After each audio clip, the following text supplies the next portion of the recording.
Luc 10, à partir de son verset 30, je lis au nom de Jésus. Amen. Jésus reprit la parole et dit: un homme descendait de Jérusalem à Jéricho. Il tomba au milieu des brigands qui le dépouillaient, le chargeaient de coups et s'en allaient, le laissant à demi-mort. Un sacrificateur qui par hasard descendait par le même chemin, ayant vu cet homme, passa outre. Un lévite qui arriva aussi dans ce lieu, l'ayant vu, passa outre. Mais un samaritain qui voyageait étant venu là, fut ému de compassion lorsqu'il le vit. Il s'approcha et banda ses plaies en y versant de l'huile et du vin. Puis il le mit sur sa propre monture, le conduisit à une hôtellerie et prit soin de lui. Le lendemain, il tira 2 deniers, les donna à l'autre et dit: aie soin de lui, et ce que tu dépenseras de plus, je te le rendrai à mon retour. Lequel de ces 3 te semble avoir été le prochain de celui qui était tombé au milieu des brigands? C'est celui qui a exercé la miséricorde envers lui, répondit le docteur de la loi. Et Jésus lui dit: va et toi, fais de même. Amen. Amen. Amen. Amen. Le thème de mon message ce soir, c'est Jésus sauve et guérit. Amen. Jésus sauve et guérit. Amen. La Bible dit, raconte une histoire. Cette histoire est racontée par Jésus lui-même.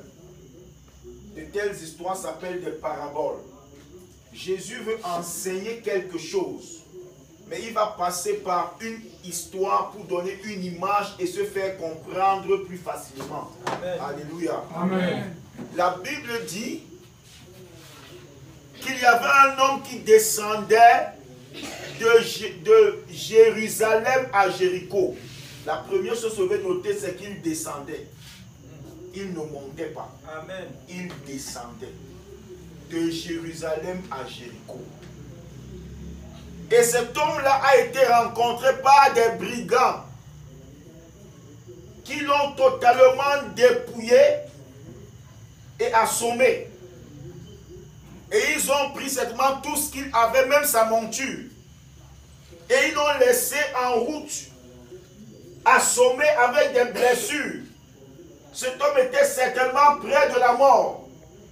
Et la Bible dit que 3 types de personnes sont passées près de lui. Le premier type, c'est un sacrificateur. Il est passé, il a vu l'homme, mais il a continué son chemin. Le second, c'est un lévite. Il est passé, il a vu l'homme, mais il a continué son chemin. Mais le troisième, la Bible dit que c'était un samaritain. Il s'est arrêté. Il a pris soin de l'homme avec les moyens qu'il avait. Et il a pris cet homme. Il a posé sur sa propre monture. Et il a conduit à l'hôtellerie. Après qu'il ait fini de prendre soin de l'homme, la Bible dit le lendemain en allant, il a remis 2 pièces, 2 sous, 2 deniers à l'hôtelier. Et lui a dit de continuer de prendre soin. Et s'il dépensait quelque chose de plus, il le lui rendrait. Alléluia. Amen. Alléluia. Amen. Cette histoire nous parle de la condition de l'homme et de l'amour de Dieu. Cet homme qui descendait de Jérusalem. Jérusalem signifie le roi de paix. Jérusalem, c'est la ville du grand roi. Jérusalem, c'est la ville de Dieu. Jérusalem, c'est la sécurité. Amen. Jérusalem, c'est là où ton âme a le salut. Amen. C'est là où ton âme trouve la paix, la consolation. La Bible nous dit que Dieu a créé l'homme à son image pour demeurer avec lui. Dieu a créé l'homme pour rester en communion avec lui. Dieu n'a pas créé l'homme pour que l'homme aille d'un côté et que Dieu lui aille d'un autre côté. La Bible dit qu'il a créé l'homme à son image parce que Dieu pensait en créant l'homme que sur la terre, l'homme serait son représentant. que je parle à quelqu'un? Amen. Et lorsque Dieu a créé l'homme, Dieu a positionné l'homme. Il n'a pas laissé l'homme errant. Il a mis l'homme dans un jardin. La Bible appelle le jardin d'Éden. Éden signifie délice. Amen. Le jardin des délices. Où l'homme pouvait vivre sans souci, sans ennui. Mais la Bible dit que l'homme que Dieu a mis dans le jardin de délices n'a pas aimé sa situation. L'homme a voulu trouver son propre chemin. Et chaque fois que le Seigneur te met quelque part et que tu cherches ton propre chemin, tu vas rencontrer le malheur en chemin.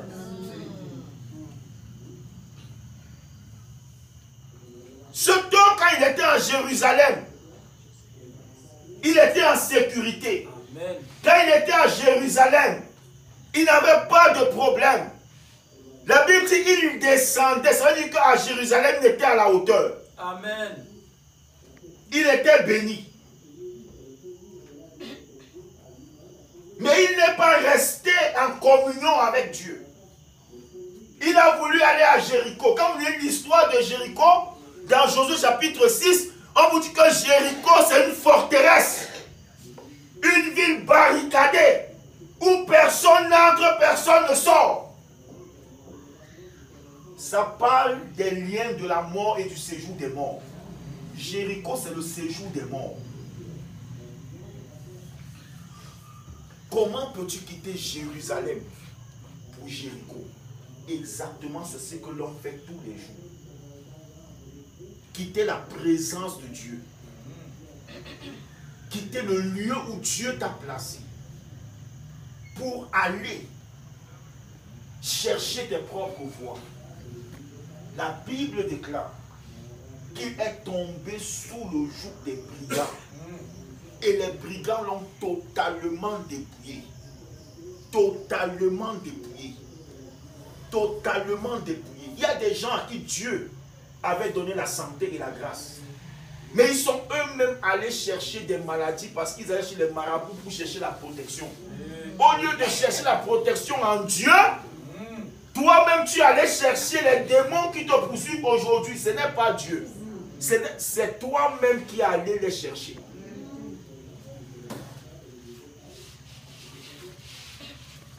Le chemin de la désobéissance mène à la ruine. La Bible dit que Dieu a créé les hommes droits, mais ils ont cherché les détours. Ils ont cherché les détours. Combien de détours tu cherches? Il était à Jérusalem, mais il est allé lui-même, il a décidé d'aller à Jéricho. Il était au lieu de la bénédiction, mais il a décidé d'aller au lieu de la malédiction. Et chemin faisant, la Bible déclare que les brigands, c'est pourquoi ta vie est devenue une victime de brigands. Les démons sont des brigands. Tu regardes ta vie, tu ne connais plus quel sens a ta vie. De tous les côtés, à gauche, il n'y a pas de paix. À droite, il n'y a pas de paix. Devant, il n'y a pas de paix. Derrière, il n'y a pas de paix.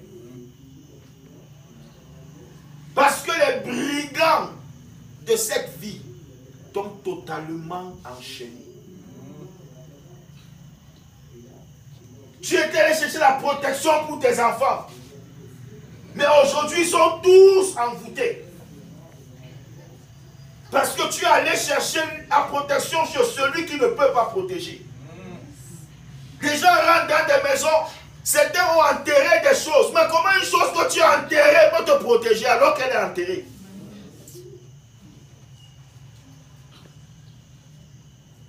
Certains sont visités par des serpents. Parce qu'ils sont allés chercher des oignons, ils ont planté un serpent au nord de la maison, un serpent au sud, un serpent à l'est, un serpent à l'ouest. 4 coins de la construction, 4 serpents. Et il s'étonne que chaque nuit, il voit des serpents. Il est allé acheter son malheur avec son propre argent.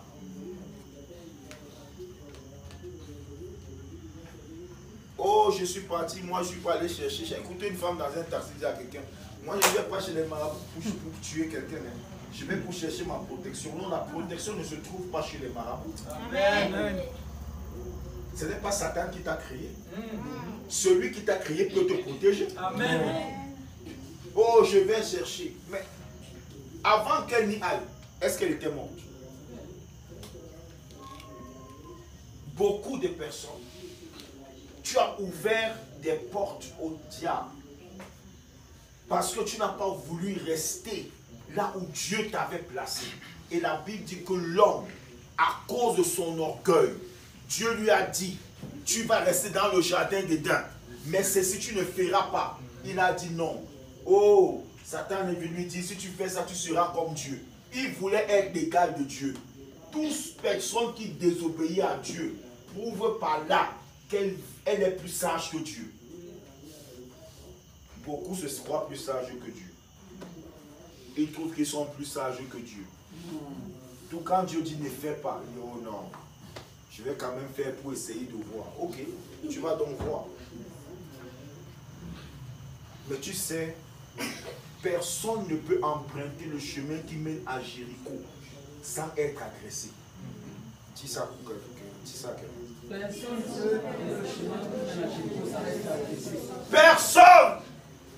Personne ne peut emprunter le chemin qui mène à Jéricho sans être agressé.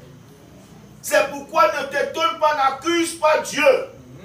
La Bible dit que chacun se plaigne de ses propres péchés. Ne se plains pas de Dieu, plains-toi de toi-même. Regarde tes voies, regarde ton chemin. Quel chemin tu as emprunté? Même si tu pleures, pleure dans la vérité. Est-ce que je parle à quelqu'un? Ne manque pas la vie, on ne manque pas la vie. Oh, pourquoi Dieu me faisait vraiment? Est-ce que Dieu me voit? Dieu fait comme ça. Tes voix. Bien-aimé, tes voix. Tes voix. Tes voix. La Bible dit qu'un Samaritain passait par là. Un sacrificateur passait par là. Il a regardé l'homme. Il a vu le niveau où l'homme avait été blessé. Il a dit non, je n'ai rien, je ne peux rien faire pour toi. Je ne peux rien faire pour toi. Beaucoup de personnes pensent que par le moyen de la religion, elles vont trouver une solution. Je suis venu vous dire que la religion ne peut rien faire pour vous. La religion ne peut rien faire pour vous. C'est pourquoi on les annonce, on dit que non, moi j'ai déjà ma religion, oui. Mais le sacrificateur n'a rien fait pour cet homme qui était agressé. Donc tu as ta religion, mais ta religion ne peut rien faire pour toi. Amen. Parce que ta religion n'était pas à la croix. Ta religion n'est pas partie à la croix. Ta religion n'est jamais morte pour toi. Amen. Ta religion n'a pas versé son sang pour toi. Oh non, quand vous les annoncez l'évangile, est-ce que tu as déjà reçu Jésus? Non, moi je suis protestant, moi je suis catholique, moi je suis musulman. Oui, tu es protestant, catholique ou musulman, mais cela n'a pas résolu tes problèmes. Amen. Le sacrificateur ne pouvait rien faire. Le sacrificateur, c'est l'image de la religion. La religion ne pouvait rien faire pour cet homme. La religion ne pouvait rien faire pour cet homme. La religion ne peut rien faire pour toi. Est-ce que quelqu'un peut m'aider à dire ça à son voisin? La religion ne peut rien faire pour toi. Tu peux avoir une très bonne religion, mais la religion ne te sauvera pas. Elle n'a jamais sauvé personne. Tu as compris? Elle n'a jamais sauvé personne. La Bible dit que le riche était en enfer et il a vu Abraham. Qui lui a dit que c'est Abraham? C'est parce qu'il allait à l'église. Hein? Amen. Oui. Il était en enfer au séjour des morts. Il a vu, il a dit Père Abraham, envoie Lazare. Il avait vu Abraham. Non, à l'église, on lui avait enseigné. La morale qu'on te donne à l'église, l'éducation qu'on te donne à l'église, n'a aucune valeur si Jésus n'est pas dans ton cœur. Amen. Tu as compris? Connaître le nom des 12 apôtres ne t'amène pas au ciel. Connaître que c'est Marie qui a enfanté Jésus ne t'amène pas au ciel. La josépholie, mariologie et toutes les folies ne vous amènent nulle part. Tu as compris, hein? Ça ne t'amène nulle part. Il faut que tu le saches. Amen. Tu peux même rester 500 fois, je vous salue Marie, tu iras en enfer. Amen. Si ton cœur ne s'ouvre pas pour recevoir le Fils de Dieu, tu n'as pas la vie. Amen. Le sacrificateur ne pouvait rien faire pour lui. Il a simplement regardé. C'est pourquoi ta religion t'a laissé là où tu es. Elle ne peut pas t'amener plus loin. Elle ne peut pas t'amener plus loin. Parce qu'aucune religion n'amène les gens plus loin. Elle a pensé ta conscience, mais elle ne l'a pas guéri. Est-ce que je parle à quelqu'un? Est-ce que je parle à quelqu'un? Est-ce que je parle à quelqu'un? La Bible dit le second qui est passé, c'est un lévite. Le lévite, c'est l'image de qui? C'est l'image de l'homme. L'homme religieux. Le chef religieux. Vous connaissez les lévites avec leurs habits. Ça ne t'amène nulle part. Tu as compris? Aucun homme ne peut te sauver. Ton prêtre ne peut pas te sauver. Ton abbé ne peut pas te sauver. Ton pasteur ne peut pas te sauver. Ton prophète ne peut pas te sauver. Aujourd'hui, quand on veut parler aux gens, ils disent non, moi j'ai mon prophète. Tu iras en enfer avec ton prophète. Tous les deux, vous serez voisins en enfer. Parce que Jésus est irremplaçable. Amen. J'ai dit que Jésus est irremplaçable. La Bible dit il n'y a de salut en aucun autre. Bouddha ne peut te laisser qu'en enfer. Mahomet va te laisser en enfer. Confucius va te laisser en enfer. Cite le nom de tous tes prophètes, mais sache qu'ils vont te laisser tous en enfer. Amen. Tous vont te laisser en enfer. Aucun homme ne peut sauver un autre homme. La Bible dit tous ont péché et sont privés de la gloire de Dieu. Tous ont péché. Si tu mets ton espérance en un homme, tu iras en enfer. Tu ne seras pas sauvé. Tu ne seras pas sauvé. Tu ne seras pas sauvé.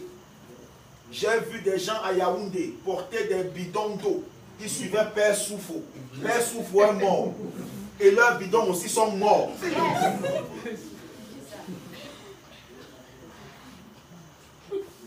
Parce que les gens aiment du cinéma. Si tu ne connais pas la parole de Dieu, bien-aimé, tu es dans la confusion. Tu es dans la confusion. J'ai vu des gens monter, descendre. Lundi, ils étaient mardi, ils suivaient des gens. D'autres allaient à l'église avec des machettes. Les machettes là n'ont coupé aucun démon. C'est eux-mêmes que ça a coupé. Parce que Jésus est irremplaçable. Amen. La Bible dit que le lévite ne pouvait rien faire. Ton lévite ne peut rien faire pour toi. Certains ont leur marabout. Je suis te dire que ton marabout ne peut rien faire pour toi. Amen. Ton marabout ne peut rien faire pour toi. Amen. Ton charlatan ne peut rien faire pour toi. Amen. Non, ça c'est le marabout de notre famille. Oh, certains sont là. Les lévites, ce sont les crânes. Ils vont invoquer les aïeux. Les aïeux vont te laisser sur place. Tu as compris? Ton siège va être cimenté en enfer. Là où sont tes aïeux eux-mêmes. Je les insulte pas, je te dis seulement la vérité. Parce qu'aujourd'hui, quand nous parlons, on parle à quelqu'un de Jésus, il cherche des moyens, il cherche des moyens, il cherche des moyens. Oui, oui. Tu penses que ton marabout va t'aider, il ne t'aidera pas. Il ne t'aidera pas. Il ne t'aidera pas. Celui qui peut t'aider, c'est Jésus. Amen. Il s'appelle aussi le bon samaritain. Amen. La Bible dit que quand lui il est venu, il il a pris soin de cet homme qui était blessé. Pourquoi Jésus peut prendre soin de toi?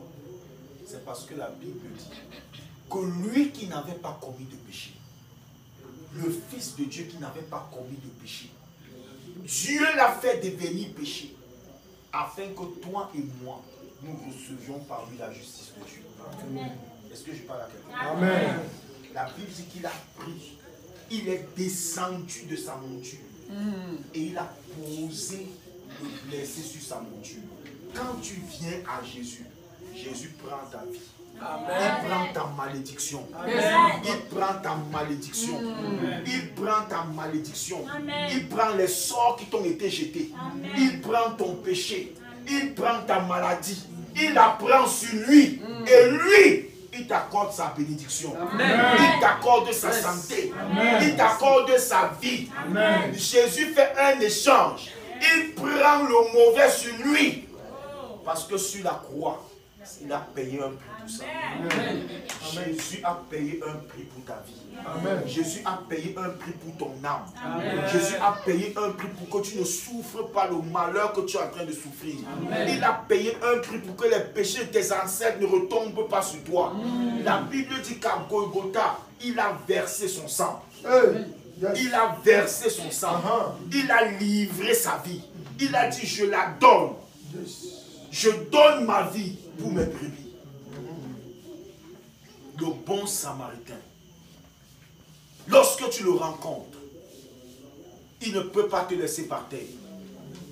Lorsque tu rencontres réellement Jésus, ta vie commence à prendre une autre direction. Lui, bien-aimé, lui, c'est Jésus qui est la solution. C'est Jésus qui sauve. Et c'est Jésus qui guérit. C'est Jésus qui sauve. Et c'est Jésus qui pardonne. C'est Jésus qui sauve. Et c'est Jésus qui délivre. Écoute, je suis venu t'annoncer un seul nom. Le nom de Jésus. Je suis venu t'annoncer une seule personne. Jésus. Je suis venu t'annoncer un seul message. Jésus sauve. Jésus délivre. Jésus guérit. Si tu reçois Jésus dans ton cœur, si tu lui ouvres ton cœur, tu seras sauvé. Tu lui ouvres ton cœur, tu seras délivré. Tu lui ouvres ton cœur, tu seras guéri. Il n'a pas changé. Il n'a pas changé. Il n'a pas laissé le brigand là où il était. Jésus ne te laissera pas là où tu es. Amen. Je ne sais pas où les agresseurs t'ont laissé. Certaines personnes sont aujourd'hui portent des dépôts sataniques dans leur ventre. Oui. Des dépôts sataniques. Parce que la prostitution t'a amené. Aujourd'hui, ces hommes sont partis, mais leur esprit continue à coucher avec toi. Jésus peut te délivrer. Amen. Jésus peut te sauver. Amen. Jésus peut te sauver. Amen. Jésus peut te délivrer de cette malédiction. Amen. Je ne sais pas sur quel pion on t'a attaché et tu ne peux rien avancer dans ta vie. Tu avances mais à un niveau tu ne peux plus. Rien ne va plus. Les alliances que tu as faites, mais Jésus est venu pour libérer les captifs. Amen. Jésus est venu pour libérer les captifs. Amen. Il veut te libérer ce soir. Amen. Si tu lui fais confiance, si tu mets ta confiance en lui, il va te libérer. Amen. Il n'a pas changé. Il a dans son nom tout genou fléchi. Amen. Dans les cieux. Écoute-moi, même si le sort qui t'a été jeté a été enchaîné et gardé dans les airs, Jésus va le détruire là-bas. Même s'il a été gardé sous la terre, Jésus va le détruire là-bas. Même si c'est dans la mer, Jésus va le détruire là-bas. Si tu ouvres ton cœur à Jésus, si tu ouvres ton cœur à Jésus, il va transformer ta vie. Il va te donner une vie nouvelle. Il s'appelle le bon samaritain. La Bible dit qu'il a pris soin de l'homme. Il l'a amené en lieu sûr. Jésus va t'amener en lieu sûr. Amen. Jésus va t'amener en lieu sûr. Amen. Jésus va t'amener en lieu sûr. Amen. Jésus va t'amener en lieu sûr. Bien-aimé, quand tu reçois Jésus dans ta vie, il ne va pas te laisser là où tu es. Il ne va pas te laisser là où il t'a trouvé. C'est pourquoi certaines personnes sont étonnées. Parce que nous leur disons, bon, maintenant tu as reçu Jésus. Commence à venir prier. Commence à venir écouter la parole de Dieu. Et il dit non, je ne veux pas venir écouter la parole de Dieu. Je veux juste recevoir les miracles de Jésus. Non, écoute-moi. Quand Jésus a pris cet homme et a bandé ses blessures, il ne l'a pas laissé dehors. Il ne l'a pas laissé dehors. Il l'a amené à l'hôtellerie. L'hôtellerie, c'est l'église. Amen. C'est la maison de Dieu. Amen. On va t'enseigner la parole de Dieu. On va prendre soin de ton âme. Les gens viennent à l'église parce qu'ils veulent les richesses. L'église n'est pas là pour te donner la richesse. L'église est là pour t'enseigner les voies de Dieu. Est-ce que je parle à quelqu'un? Est-ce que je parle à quelqu'un? Jésus n'a pas laissé le monsieur là où il a trouvé. Il l'a porté et il l'a amené, il a le confié à l'autre. C'est pourquoi si Jésus te sauve ce soir, demain reviens. Amen. Écoute la parole de Dieu. Amen. Afin qu'elle t'enseigne les voies de Dieu. Pour que tu ne retombes pas dans les pièges. Mais si quand tu seras délivré ce soir, si tu pars parce que tu es guéri et tu ne reviens plus jamais à l'hôtellerie, un jour l'ennemi reprendra le dessus. C'est pourquoi c'est important que tu t'asseyes, que tu sois enseigné. Il a dit à ses disciples, faites-les asseoir avant de leur donner du pain. Est-ce que je parle à quelqu'un? Amen. Est-ce que je parle à quelqu'un? Amen. Une des choses que j'ai remarqué aujourd'hui, les gens ne veulent pas s'asseoir pour écouter la parole de Dieu. Mais si tu n'as pas la parole de Dieu, tu es vide.